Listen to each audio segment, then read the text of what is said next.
نحمده ونصلي على رسوله الكريم اما بعد فاعوذ باللہ من الشیطان الرجیم بسم اللہ الرحمن الرحیم السلام علیکم ورحمۃ اللہ وبرکاتہ۔ قرآن مجید میں سورہ المائدہ میں اللہ پاک ارشاد فرماتے ہیں، انہیں پڑھ کر سنائیے، انہیں آدم علیہ السلام کے دونوں بیٹوں کی صحیح خبر دیں۔ جب دونوں نے ایک قربانی پیش کی تو ایک کی ہی قبول ہوئی اور دوسرے کی قبول نہ ہوئی۔ دوسرا بولا، قسم ہے میں تجھے قتل کر دوں گا۔ پہلے نے کہا، تو بلا وجہ ناراض ہوتا ہے، اللہ پرہیزگاروں سے قبول فرماتا ہے۔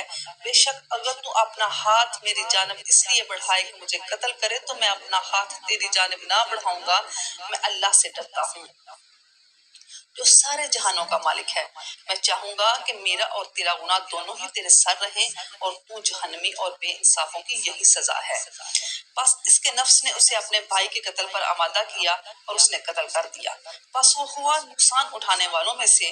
اللہ نے ایک گواہ بھیجا جس نے زمین کو کھود کر دکھایا تاکہ وہ بھائی کی لاش کو دفنائے۔ بولا، کیا خرابی ہے، میں اس کوے جیسا نہ ہو سکا کہ اپنے بھائی کی لاش کو چھپاتا۔ وہ ہو گیا سخت پچھتانے والا۔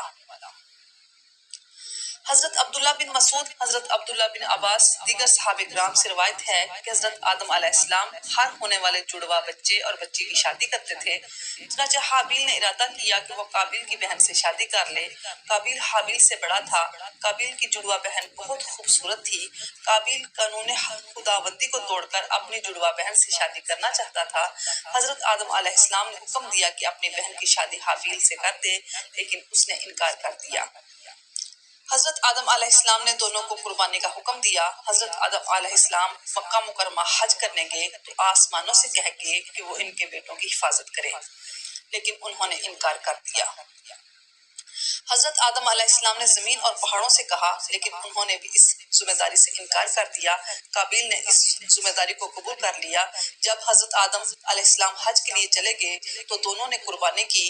حابیل چونکہ بکریاں چراتا تھا اس لیے اس نے موٹا تازہ بکرا ذبح کیا، جبکہ قابیل جو کھیتی باڑی کرتا تھا اس نے بیکار فصل کا گٹھا بطور قربانی پیش کیا۔ اس دوران آسمانوں سے آگ اتری اور اس نے حابیل کی قربانی کو کھا لیا۔ قابیل کی قربانی ویسے ہی پڑی رہی، جس پر وہ سخت ناراض ہوا اور کہنے لگا کہ میں تم کو قتل کر دوں گا تاکہ تم میری بہن سے شادی نہ کر سکو۔ حابیل نے قابیل سے کہا کہ اللہ پاک اس کی قربانی قبول کرتا ہے جو پرہیزگار ہوتا ہے۔ حضرت ابن عباس رضی اللہ تعالیٰ عنہ سے یہ روایت اور بھی مختلف طریقوں سے ملتی ہے۔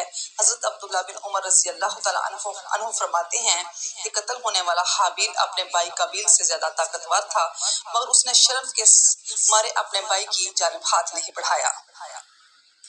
حضرت ابو جعفر باقر رحمۃ اللہ علیہ بتاتے ہیں کہ حضرت آدم علیہ السلام کو دونوں بھائیوں کی قربانیوں کے بارے میں فکر رہتی تھی اور وہ چاہتے تھے کہ حابیل کی قربانی تو قبول ہو لیکن قابیل کی قبول نہ ہو۔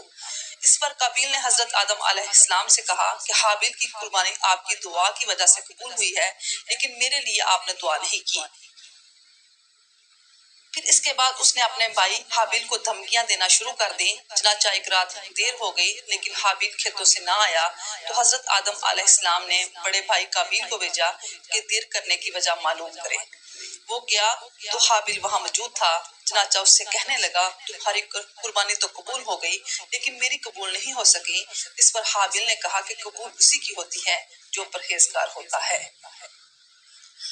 جس پر قابیل غصے سے بھر گیا اور لوہے کے کسی ہتھیار سے اسے مارا جس سے وہ قتل ہو گیا۔ وہ ہتھیار اس کے پاس ہی تھا۔ یہ بھی کہتے ہیں کہ اس نے حابیل کو پتھر سے قتل کیا تھا۔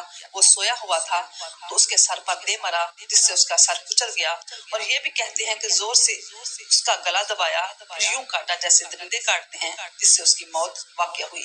واللہ اعلم۔ ایک اور جگہ پہ اللہ پاک سورۃ المائدہ میں فرماتے ہیں، بے شک اگر تو اپنا ہاتھ میری جانب اس لیے بڑھائے کہ مجھے قتل کرے تو میں اپنا ہاتھ تیری جانب نہ بڑھاؤں گا۔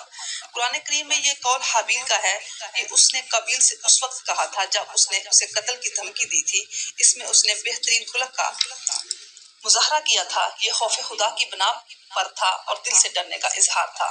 وہ نیک دلی دکھا رہا تھا جو کچھ اس کے بھائی نے اس کے بارے میں سوچ رکھا ہے، اس کے مقابلے اس نے ایسا سوچا۔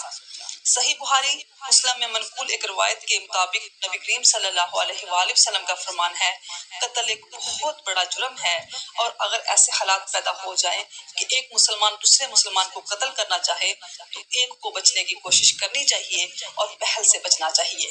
نبی کریم صلی اللہ علیہ وآلہ وسلم کا فرمانا ہے کہ جب دو مسلمان تلواریں سونت کر آمنے سامنے آ جاتے ہیں تو قاتل اور مقتول دونوں جہنم کا ایندھن بنتے ہیں۔